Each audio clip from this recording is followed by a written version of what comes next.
जय हिंद, वंदे मातरम, भारत माता की जय। दोस्तों, राष्ट्र की बात प्रहार के 7 पर आप सभी का हार्दिक स्वागत है। आज 3 दिन से जो खबर चल रही है कि पूरे उत्तर प्रदेश में, और न सिर्फ उत्तर प्रदेश में अपितु पूरे देश में जितने सनातन विरोधी गैंग हैं वो योगी आदित्यनाथ के खिलाफ आ गए हैं। जबकि ये कानून तो 2006 में डॉक्टर मनमोहन सिंह की यूपीए सरकार में ही बना था और 2011 में पूरे देश में इम्प्लीमेंट करने की बात आई, मगर एक लाचार तुष्टीकरण वाली सरकार, उनकी मंशा कहाँ खराब थी, हिंदुओं के साथ हमेशा अन्याय होना, इसके लिए ये सब जगह लागू नहीं हुआ। लेकिन मुंबई महाराष्ट्र में पहले भी हो गया था, हर किसी को अपने बोर्ड पर अपना नाम लिखना था। अगर एक कानून 2006 का है और इम्प्लीमेंट हुआ 2011 में, मगर योगी आदित्यनाथ जी ने उत्तर प्रदेश में कावड़ियों के पवित्र मास सावन महीने के लिए ये लागू किया कि हर दुकानदार, हर होटल मालिक अपने अपने दुकान पे अपने कर्मचारियों के साथ अपना नाम जरूर लिखें। तो इसमें कुछ अलग नहीं है, हर व्यक्ति पूरे देश में अपने नाम से जाना जाता है। कोई भी व्यक्ति काम करता तो अपने नाम के लिए करता है, मगर अपने देश की इतनी विकृष्ट हालत है, ये इंडी अलायंस ऐसा बन गया, ये देश विरोधी ताकतें, जो धर्म विरोधी ताकतें, इनको सनातन से हमेशा नफरत ही है। वोट चाहिए सनातन का, मगर सनातन का संस्कार नहीं चाहिए। अब इस बीच में सोनू सूद आगे आ गए। सोनू सूद को इतना भी पता नहीं है, वो कहते मानवता सबसे बड़ा है। बिल्कुल मानवता बड़ा है, मगर किसी के धर्म में सिर्फ मानवता नहीं आती। अगर किसी के खाने में, रोटी में थूक के कोई बनाता है, और कोई कावड़िया जो पूरे दिन व्रत रखता है और वो बिना चप्पल के चलता है, वो अगर खाएगा तो उसका धर्म और उसकी आस्था का क्या होगा। जिस आस्था से वो भगवान भोलेनाथ के लिए इतने दूर दूर से अपने कावड़ में जल भर के लाता है, अगर उसका व्रत टूटता है, अगर वो छलावे का शिकार होता है, तो फिर उसका इतना मेहनत वो बेकार होता है। इस सब को देखते हुए अगर उत्तर प्रदेश में ये सबके लिए, ऐसा भी तो नहीं है किसी धर्म विशेष के लिए बोला, किसी पर्टिकुलर जाति को बोला कि आप अपना बोर्ड लगाओ और किसी को उसमें रियायत दी जा रही हो, उसमें तो सर्वधर्म सर्वभाव सबको एक नज़र से देखा जा रहा है कि जितने भी दुकानदार हैं, जितने भी ढाबे वाले हैं, जितने भी होटल वाले हैं, जितने टी स्टॉल वाले, जितने रेहड़ी पटरी वाले हैं, जितने फल फ्रूट्स वाले, सब अपने संस्थान के सामने अपना नाम और अपने दुकान का नाम लिखे, अपने कर्मचारियों का नाम लिखे। इसमें तो कोई एनर्जी नहीं। दूसरी बात, इसमें जिसको जहाँ दिल करेगा वो जाके खाएगा, कोई किसी को कह नहीं सकता है, किसी के आस्था के साथ कोई खिलवाड़ नहीं होगा। मगर सोनू सूद आके कहते हैं कि मानवता के लिए अगर कोई नफ़रत करता है तो उसको हम मोहब्बत से बदलेंगे। वो कहते हैं कि माँ सबरी के झूठे बेर भगवान श्री राम ने खाए। अब किसी व्यक्ति को आप भगवान श्री राम और सबरी माँ से नहीं जोड़ सकते।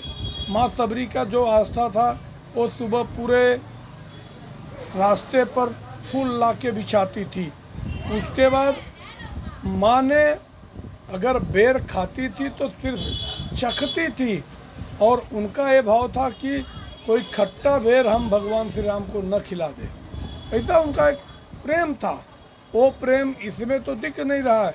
इनका तो ये जो भी उपद्रवी हैं, ये सनातन धर्मी विरोधी हैं, जो थूकते हैं या फूल पे थूकते हैं या भाजी में थूकते हैं या पेशाब कर देते हैं। मतलब ये इनकी विचित्र मानसिकता है, शिकनेस। ऐसे शिकनेस व्यक्ति को आप भगवान श्री राम और माँ शबरी से नहीं जोड़ सकते। तो सोनू सूद को सनातन धर्मियों से आकर माफ़ी मांगना चाहिए। उल्टा माफ़ी मांगने के बजाय और वो लंबा चौड़ा ट्वीट करते हैं।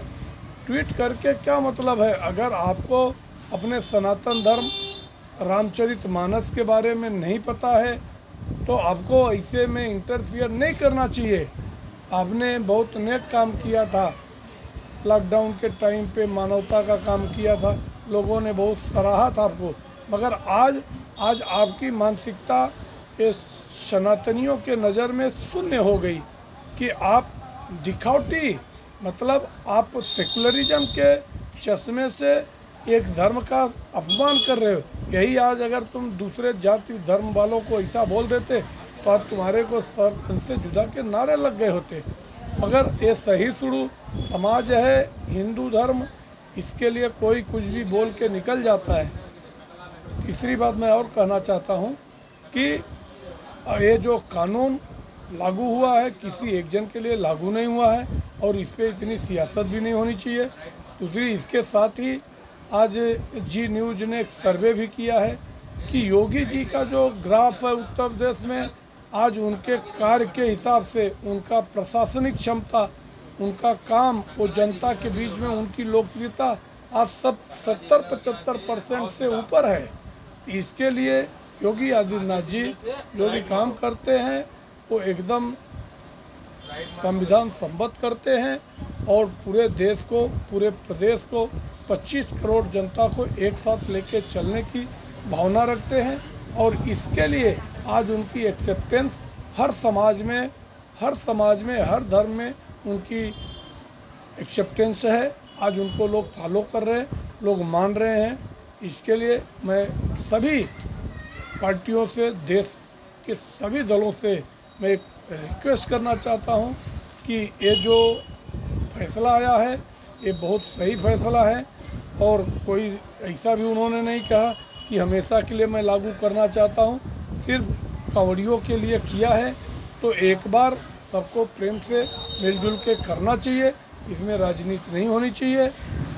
और ये जो गंदी मानसिकता के लोग हैं उनको सबक भी सिखाने की ज़रूरत है। अच्छा, इसके साथ ही सराहनीय पहल फिर बाद में उत्तराखंड के धामी पुष्कर सिंह धामी ने भी अपने यहाँ ये सेम चीज़ लागू किया और आज वहाँ पे भी बड़ी तारीफ हो रही है। और इसको हिंदू मुस्लिम दोनों आके गले लगा रहे हैं, सर झुका के इसकी तारीफ कर रहे हैं कि ये दो समुदाय को आपस में लड़ने से बचाने वाला है, ये दो समुदाय को एक में मिलाने वाला फैसला है। और अब मुझे लग रहा है कि मध्य प्रदेश के मोहन यादव की सरकार भी शीघ्र ही ये सिस्टम को, ये फैसले को इम्प्लीमेंट करेगी और मध्य प्रदेश में भी लागू करेगी। जैसा कि इंदौर के महापौर ने कहा, ये तो 20-30 साल पहले ही फैसला आया था मगर उस समय लागू नहीं हुआ। अब मैं इसे सावन महीने में, पवित्र सावन महीने में कांवड़ियों के लिए ज़रूर इम्प्लीमेंट करूँगा। और मैं एक चीज़ और कहना चाहता हूँ कि अगर जेडीयू इसका विरोध करती है तो मैं तो एक रिक्वेस्ट करना चाहता हूँ कि नीतीश कुमार को भी कि एक कोई सालों साल की बात नहीं है, 1 महीने 20 दिन की बात है। ये सनातन धर्म के रक्षा के लिए आपको भी बिहार में भी ये सेम सिस्टम लागू करना चाहिए। और मोदी जी से भी एक रिक्वेस्ट है कि इस सेकुलरिज्म को फॉलो करते हुए सबका साथ सबका विकास की भावना से अगर आप काम करते हैं तो ये पूरे देश में लागू हो। जहाँ जहाँ खास तौर से ये हमारे भोले भक्त कांवड़िया निकलते हैं, सबकी इसमें सुरक्षा रक्षा होनी चाहिए। अब आज के दिन इतना ही। आप लोग हमारे वीडियो को सब्सक्राइब कीजिए, लाइक कीजिए, और अगर हमारे कंटेंट पसंद आ रहे हैं, आप अपने विचार अगर कमेंट करना चाहते हैं तो आप कमेंट सेक्शन में आके अपने विचार रखें। जय हिंद, जय भारत, वंदे मातरम।